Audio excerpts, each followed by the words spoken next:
شادی ہو چکی ہے.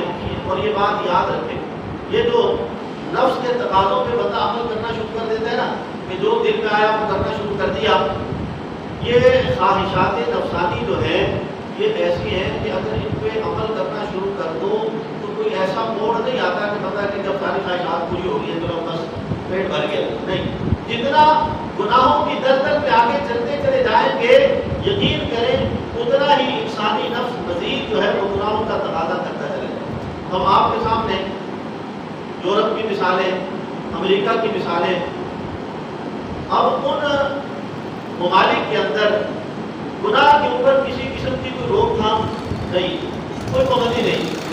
ہمارے یہاں الحمدللہ ایک اسلامی معاشرہ ہے اور ہماری تہذیب بھی ہمیں اس بات کی اجازت نہیں دیتی، لیکن وہاں پر کیا ہے کہ گناہ جو ہے اس کو سر عام آپ کر سکتے ہیں. اللہ کے نبی صلی اللہ علیہ وسلم نے جو علامات قیامت بیان فرمائی تھی نا، کہ راستوں میں جو ہے وہ لوگ زنا کر رہے ہوں گے، اور بڑا نیک آدمی وہ ہوگا کہ جو کہے گا کہ تم ذرا درخت کی اوٹ پہ ہو جاؤ. تو اس معاشرے کے اندر یہ باتیں نظر آ رہی ہیں، لیکن اس کے باوجود میں مضامین پڑھ رہا تھا کہ امریکہ کے اندر سب سے زیادہ زنا بالجبر کے معاملات پیش آتے ہیں. وجہ کیا ہے؟ تو انہوں نے کہا کہ مرضی سے اور دوسرے کو منا کے اس کام کو کر کے دیکھ لیا، لیکن زبردستی کر کے دیکھیں اس میں کیا پتا ہے. تو گناہوں کی جو دلدل ہے وہ ایسی ہے کہ انسان جو آگے بڑھتا چلا جاتا ہے، کبھی بھی ایسی اسٹیج نہیں آئے گی، ایسا موقع نہیں آئے گا کہ انسانی نفس کے تقاضا کے بچ ٹھیک ہے یار اب پیٹ بھر گیا گناہوں سے. نہیں، انسانی نفس مزید گناہوں کی دلدل کے اندر جو ہے دستہ چلا جائے گا، دستہ چلا جائے گا. اس کے لیے کرنا کیا ہے؟ اللہ کے نبی صلی اللہ علیہ وسلم نے فرما دیا کہ اپنے نفس پہ بریک لگانی پڑے.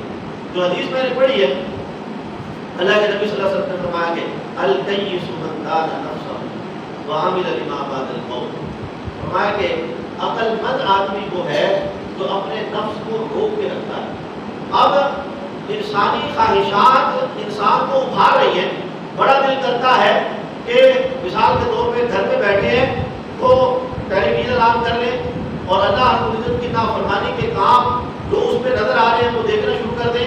بازار میں چل رہے ہیں، اب آنکھ جو ہے وہ غلط استعمال ہو رہی ہے، اب دل جو ہے وہ بڑا کرتا ہے کہ آنکھ جو ہے اس کا استعمال میں اپنی مرضی سے کروں، جو من میں آ رہا ہے اس من مرضی کے خیالات کے مطابق عمل کروں. کسی مجلس میں بیٹھے ہیں دوست، اب غیبت جو ہے وہ شروع ہو گئی، اب بڑا مزہ آ رہا ہے غیبت کرنے کا، دوسروں کی برائیاں کرنے کا بڑا مزہ آتا ہے. جب چسکا لگ جاتا ہے نا کانوں کو دوسروں کی برائی کرنے کا تو پھر بڑا لطف آتا ہے دوسروں کی برائی کرنے میں. لیکن یہ سارے کام جو اللہ رب العزت کی کیا ہے بغاوت کے اندر شمار ہوتے ہیں، اللہ کی حکم عدولی میں شمار ہوتے ہیں. اب ان سے روکنے کے لیے اپنے نفس میں جو ہے وہ چھری چلانی پڑتی ہے، اپنے نفس کو روکنا پڑتا ہے. تو اللہ کے نبی صلی اللہ علیہ وسلم نے فرمایا کہ عقل مند آدمی جو ہے الکیس من دان نفسہ، جو اپنے نفس کو روک لیتا ہے اور اللہ رب العزت کی رضا کے لیے وعمل لما بعد الموت، جو موت کے بعد زندگی شروع ہونے والی ہے وہ اس زندگی کے لیے عمل کرتا ہے. اب بحیثیت مسلمان یہ بات تو ہم جانتے ہیں، یعنی ایمان ہمارا ہے، اس میں کوئی شک نہیں کہ ایک دن ہم نے دنیا کو چھوڑ کے جانا ہے، اللہ رب العزت کے سامنے پیش ہونا ہے. یہ دنیا فانی ہے، اس دنیا کی ہر چیز فانی ہے، آخرت اس کے مقابلے میں باقی ہے، دائمی ہے، وہ ہمیشہ. یہ ہمارا عقیدہ ہے. لیکن عملی طور پہ ہم اس دنیا کے اندر اس قدر دلدل کے اندر پھنس گئے. وہ مجھے مثال یاد آ گئی، امام غزالی رحمۃ اللہ تعالی علیہ نے بڑی دلچسپ مثال جو ہے وہ دی ہے، بڑی زبردست قسم کی. فرمایا کہ ہماری مثال جو ہے وہ دنیا کے اندر ایسے ہے کہ ایک آدمی جو ہے اس کے پیچھے شیر لگ گیا، ایک آدمی کے پیچھے شیر لگ گیا. اب اس نے شیر سے بچنے کے لیے بھاگنا شروع کر دیا، دوڑ لگا دی. پہلے بھی شاید یہ مثال آپ کے سامنے میں نے عرض کی ہو. اب وہ آدمی شیر سے بچنے کے لیے دوڑ لگا رہا ہے، پیچھے شیر ہے، آگے جو ہے وہ اس نے دیکھا کہ ایک کنواں آ گیا. اب اس نے شیر سے بچنے کے لیے کنویں کے اندر چھلانگ لگا دی. اب جب کنویں میں چھلانگ لگائی تو فوراً خیال آیا بھائی پیچھے شیر ہے، شیر بھی مار دے گا، آگے کنویں میں چھلانگ لگائی ہے، کنویں میں بھی ڈوب کے مر جاؤں گا.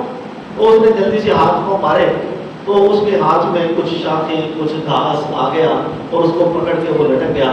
اب وہ تھوڑا سا مطمئن ہوا کہ اللہ کرے شیر چلا جائے اور میں کسی طریقے سے باہر نکل آؤں، بچ جاؤں، ہو سکتا ہے. اب نیچے جو ہے وہ گہرا کنواں ہے، اوپر شیر کھڑا ہے. اب اسی جو ہے وہ دوران اس کی نظر پڑی کہ جہاں وہ لٹک رہا تھا گھاس کو پکڑ کے، وہاں قریب جو ہے وہ شہد کا ایک چھتا، شہد کا چھتا۔ اب اس نے جو ہے وہ شہد کے چھت، ایک ہاتھ سے گھاس کو پکڑا مضبوطی سے، دوسرے سے شہد کے چھتے کو ہاتھ لگا کے شہد جو ہے وہ چاٹنا شروع کیا، تو بڑا مزہ آیا۔ شہد ہے نا بڑی لذیذ چیز ہے، اور ہے بھی خالص وہاں پہ ہے۔ خالص شہد کا جب مزہ اس کے وہ دل و دماغ پہ چھا گیا، تو اب وہ جو ہے وہ دیکھا اس نے کہ ایک دو چوہے آ گئے۔ امام غزالی نے ایک تفصیل بیان کی ہے، دو چوہے آ گئے، ایک کالا اور ایک سفید۔ اب انہوں نے وہ جو گھاس ہے نا اس کو کترنا شروع کر دیا۔ اب یہ جو ہے پہلے تو ڈرا، لیکن شہد چکھنے میں اس قدر مگن ہوا، مصروف ہوا کہ اب جو ہے وہ چوہے بھی اس کو بھول گئے، وہ کنویں کی گہرائی بھی بھول گئی، اور اوپر کھڑا شیر بھی بھول گیا۔ امام غزالی رحمۃ اللہ تعالی فرماتے ہیں کہ یہ جو انسان ہے یہ ہم ہیں دنیا کے اندر، اور وہ پیچھے جو شیر ہے نا وہ موت ہے، تو ہمارے پیچھے ہر وقت وہ کسی وقت بھی حملہ آور ہو سکتی ہے، اور آگے جو کنواں ہے گہرا وہ قبر ہے، اور یہ جو کالا سفید چوہا ہے یہ دن اور رات ہے جو تیزی سے گزر رہے ہیں، جس طرح وہ چوہے گھاس کاٹتے ہیں اور دن رات تیزی سے گزر رہے ہیں۔ اور فرمایا یہ جو شہد ہے نا یہ دنیا ہے، کہ دنیا ہمیں شہد کی طرح میٹھی لگی ہوئی ہے، اور ہم اس دنیا کے اندر اس قدر جو ہے وہ مصروف ہو گئے، اور اپنے آپ کو ہم نے اس قدر دنیا میں مصروف کر لیا کہ اب ہمیں نہ موت کی فکر ہے، نہ جو ہے وہ قبر کا ڈر ہے، اور نہ وقت گزرنے کا احساس ہو رہا ہے، بس ہم شہد جو ہے وہ چاٹنے میں مصروف ہیں۔ لیکن آپ اندازہ کریں کہ اس آدمی کا انجام جو ہے وہ کیا ہونے والا ہے، کہ کس طرح وقت ختم ہوگا، اور ایک اچانک ہوگا۔ اور یہ یقین کریں موت جب آتی ہے نا تو کسی کو بتا کے نہیں آتی، پیغام نہیں آتا ہے۔ ہاں اللہ تعالیٰ نے اس دنیا میں نظام بنایا ہے کہ تھوڑا بہت اللہ تعالیٰ کو فرمایا نا کہ جب قیامت میں انسان اللہ رب العزت کے حضور پہنچے گا تو اللہ کے سامنے التجا کرے گا، ربنا اخرجنا نعمل صالحا غیر الذی کنا نعمل۔ اللہ کے سامنے التجا کرے گا، اے اللہ ایک دفعہ واپس دنیا میں بھیج دے، ربنا اخرجنا نعمل صالحا غیر الذی کنا نعمل۔ وہاں جا کے کیا کہے گا، یا اللہ ایک موقع دے دے، دنیا میں بھیج دے، اب کبھی بھی تیری نافرمانی نہیں کروں گا، کوئی غیر صالح عمل نہیں کروں گا، ہر عمل تیرے حکم کے مطابق کروں گا، اے اللہ ساری زندگی تیرے حکم کے مطابق گزاروں گا، ایک دفعہ بھیج دے۔ تو اللہ تعالیٰ کیا فرمائیں گے، اولم نعمرکم ما یتذکر فیہ من تذکر وجاءکم النذیر۔ اللہ فرمائیں گے دنیا میں زندگی دی تھی نا میں نے، اور پھر میں نے گاہے بگاہے ڈرانے والے بھی بھیجے، نذیر بھیجے، اور تمہیں پیغام دیتا رہا کہ اب سدھر جاؤ، اب سدھر جاؤ، اب سدھر جاؤ۔ بڑھاپا آ گیا، بیماری آ گئی، حالات آ گئے، مصائب آ گئے، اور ہمارے اوپر بھی طرح طرح کے حالات آتے ہیں۔ یقین کریں کبھی ایسی بیماریوں کا ہم شکار ہو جاتے ہیں کہ اس سے پہلے زندگی میں کبھی ان کا تذکرہ ہی نہیں سنا تھا، فلاں بیماری آ گئی، فلاں وبا آ گئی، فلاں مسئلہ ہو گیا، اور اللہ معاف فرمائے یہ حالات جو ہمارے اوپر آتے ہیں یہ اللہ کی طرف سے ایک ڈراوا ہوتا ہے کہ بندو ابھی بھی سمجھ جاؤ، ڈر جاؤ، میری طرف متوجہ ہو جاؤ۔ تو فرمایا وہاں پہ انسان جا کے یہ اللہ تعالیٰ سے دعا مانگے گا کہ اللہ دنیا میں واپس بھیج، لیکن میرے دوستو یہ زندگی ایک ہی دفعہ ملے گی، یہ ایک ہی دفعہ ملی ہے اور دوبارہ نہیں ملے گی۔ اور ایک بزرگ کہنے لگے نا کہ جب تک سانس ہے تب تک چانس ہے، موقع تب تک ہی ہے کہ جب تک زندگی ہے، جب زندگی ختم ہو گئی بعد کے اندر موقع دوسرا نہیں دیا جائے گا۔ تو اللہ کے نبی صلی اللہ علیہ وآلہ وسلم فرما رہے ہیں الکیس من دان نفسہ وعمل لما بعد الموت، کہ عقل مند آدمی وہ ہے جو اپنے نفس کو روک کے رکھتا ہے، اور والعاجز، اللہ کے نبی صلی اللہ علیہ وسلم فرما رہے ہیں کہ بے وقوف ہے وہ آدمی، بے وقوف ہے وہ آدمی، والعاجز من اتبع نفسہ ہواہ، جو اپنے نفسانی خواہشات کے پیچھے چلتا رہتا ہے، اپنی منمانی کی زندگی گزارتا ہے، اور کیا کہتے ہیں وَتَمَنَّا اللَّهَ، اللہ پہ لمبی لمبی امیدیں باندھتا ہے کہ اللہ معاف کر دے گا، اللہ بڑا غفور رحیم ہے۔ آج ہماری یہی عادت ہے، ہم جو ہے وہ مرضی اپنی کرتے ہیں، اور بعض وقت اللہ مالک ہے، اللہ معاف کرے گا، اللہ بڑا غفور رحیم ہے، کوئی شک نہیں ہے اس میں، اللہ غفور رحیم ہے، لیکن اللہ اگر معاف کرنے والا ہے اور ہم جو ہے والعیاذ باللہ اس امید پہ کہ کوئی اللہ معاف کر دے گا گناہ کرنا شروع کر دے، تو اس سے بڑی یہ جملہ ذرا سخت ہے لیکن علماء نے یہی جملہ لکھا ہے، فرمایا کہ اس سے بڑی بے غیرتی کوئی نہیں ہے کہ اللہ رب العزت کی رحمت کی امید میں بندہ گناہ کرنا شروع کر دے۔ اس میں کوئی شک نہیں ہے کہ اللہ غفور رحیم ہے، اللہ معاف کرنے والا ہے، لیکن گناہوں کو اس امید میں کرنا کے بعد میں دیکھیں موقع ملے نہ ملے کسی کو احساس ہے، پتا ہے کب موت آ جائے ہمارے سامنے۔ یقین کریں سینکڑوں ایسے واقعات گزر چکے ہیں کہ اچانک بیٹھے بیٹھے بندے کے اوپر موت آ گئی، موقع ہی نہیں ملا۔ اب کس کو جو ہے وہ گارنٹی ہے کہ مجھے موقع مل جائے گا توبہ کرنے کا، گناہ کرنے کے بعد؟ تو اللہ کے نبی صلی اللہ علیہ وسلم فرما رہے ہیں کہ بے وقوفی ہے یہ، والعاجز من اتبع نفسه هواها فتمنى على الله، کہ انسان اپنی منمانی کرے اور اپنی جو ہے مرضی کی زندگی گزارے اور اس کے بعد کہے کہ ٹھیک ہے اللہ معاف کرنے والا ہے۔ نہیں، فرمایا اللہ رب العزت کی مرضی کی زندگی گزارو۔ شیخ جنید بغدادی رحمۃ اللہ تعالی علیہ نے بڑی زبردست بات کی، فرمایا کہ جو انسان عمل نہیں کرتا اور اللہ پہ بھروسہ کرتا ہے وہ اپنے آپ کو دھوکہ دیتا ہے۔ جو عمل نہیں کرتا اور اللہ پہ بھروسہ کرتا ہے وہ اپنے آپ کو دھوکہ دے رہا ہے، اور فرمایا جو عمل کرتا ہے اور اپنے عمل پہ بھروسہ کرتا ہے وہ بھی اپنے آپ کو دھوکہ دے۔ اصل بات یہ ہے کہ عمل کرتے رہو اور پھر بھروسہ اللہ کی ذات پہ کرو کہ اے اللہ تو نے توفیق عطا فرمائی، اے اللہ تیری توفیق سے میں نے یہ عمل کیا، اس کو قبول کرنا تیرا کام ہے۔ میرا عمل پتہ نہیں اس قابل ہے یا نہیں ہے، لیکن اے مولا کریم تو میرے اس عمل کو اپنے دربار میں قبول و منظور فرما۔ تو اس لیے میرے دوستو یہ خواہشات نفسانی جو ہیں یہ کبھی بھی ختم ہونے والی نہیں ہے، ان کے اوپر بریک لگانی پڑے گی، اور وہ بریک کیا ہے؟ اللہ کے احکامات، حضور نبی کریم صلی اللہ علیہ وسلم کے طریقے کی بریک ہے۔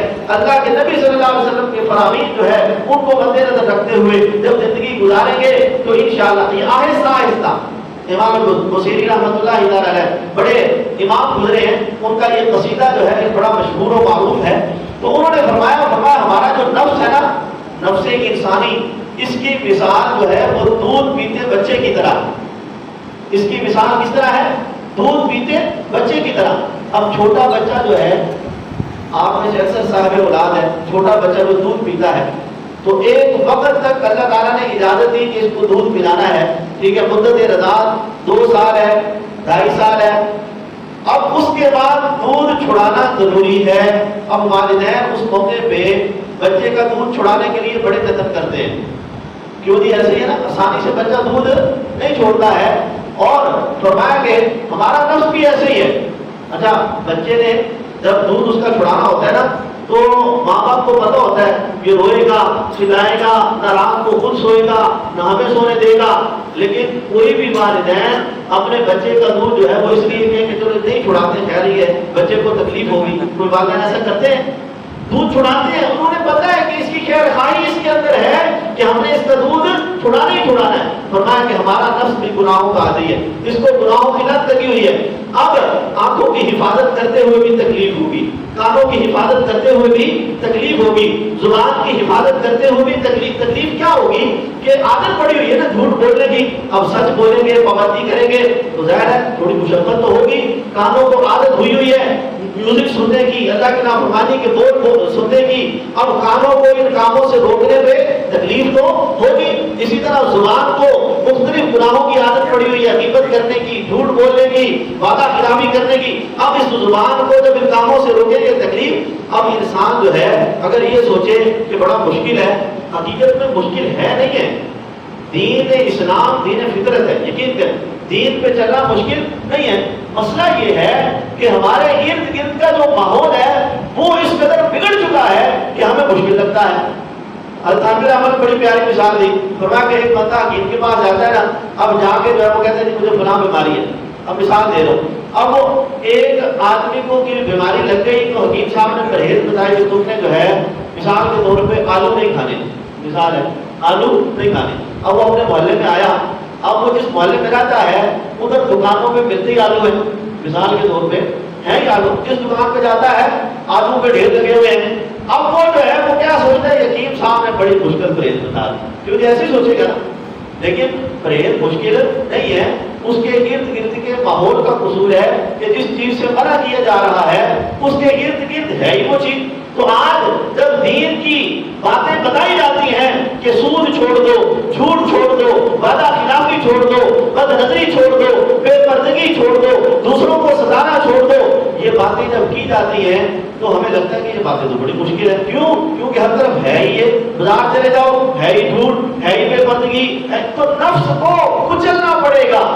اور ایک بڑی مزے کی بات جو ہے اللہ والوں نے لکھی، فرمایا کہ نفس جو ہے نا ہمارا، اس کو صرف مزہ چاہیے. اس کو کیا چاہیے؟ اب وہ مزہ جو ہے وہ ہم کس چیز میں جو ہے وہ اس کو عادت ڈالتے ہیں مزے کی، اب یہ ہمارے اختیار میں. اگر ہم نے گناہوں کی عادت ڈال کے گناہوں کے اندر اس کو مزہ دلوایا تو اس کو گناہوں میں مزہ آئے گا. اور اگر اسی نفس کو تھوڑا سا کچل کے اور اس کی خواہشات کو کچل کے ہم اس کو اللہ کے تابع کر دیں گے تو یقین کریں پھر عبادت میں مزہ آئے. تو میں اپنے نفس کو عبادت کی جو لذت ہے اس سے آشنا تو کروا کے دیکھو، پھر دیکھو کہ اس نفس کو کتنا مزہ آتا ہے. یہی وجہ ہے کہ اللہ کے نبی صلی اللہ علیہ وسلم نے کیا فرمایا کہ ایمان والا جو ہے اس کی مثال مسجد کے اندر ایسے ہے جیسے مچھلی پانی کے اندر ہے.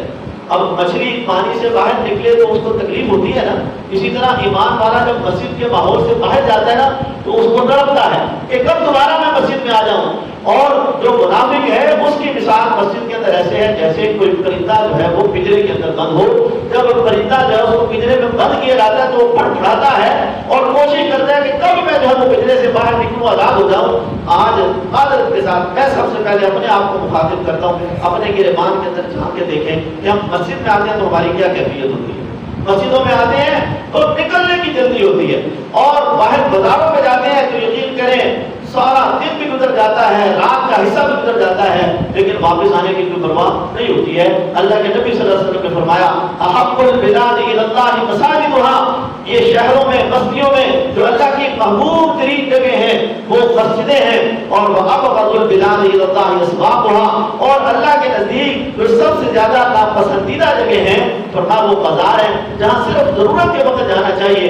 ہمارے دوست کہنے لگے کہ صحابہ کرام کے دور میں اپنے اپنے جملے ہوتے ہیں نا، بعض اوقات چھوٹے سے جملے میں بڑی بات کہہ دیتے ہیں. وہ کہنے لگے کہ اس دور کے اندر جو ہے وہ اگر کسی صحابی کے گھر میں کوئی ملنے جاتا تھا تو پوچھتے تھے کہ بھئی کدھر ہے والد صاحب، کدھر ہے؟ بچے سے سوال کیا، وہ کہتے تھے کہ بازار گئے ہیں بس ابھی آئے، کیونکہ انہیں پتا تھا کہ بازار میں صرف ضرورت پوری کرنے گئے ہیں، بازار گئے ہیں بس ابھی آئے.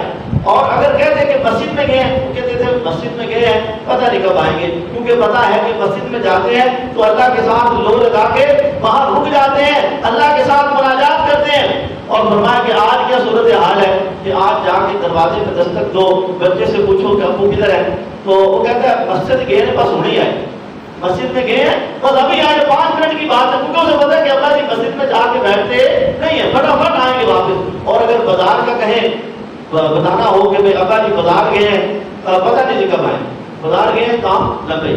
تو اس لیے یہ تھوڑے سے الفاظ جو ہیں کہ بس اوقات جوڑنے کے لیے ہوتے ہیں. یہ بڑی فکر کی بات ہوتی ہے کہ ہم جو ہے وہ ٹھیک ہے دنیا کے تقاضے جو ہے وہ ہم نے، میں کئی دفعہ مولانا رومی رحمۃ اللہ کی مثال جو ہے وہ پیش کر چکا ہوں، انشاءاللہ آئندہ تو جو میں مزید جو ہے وہ عرض کریں گے.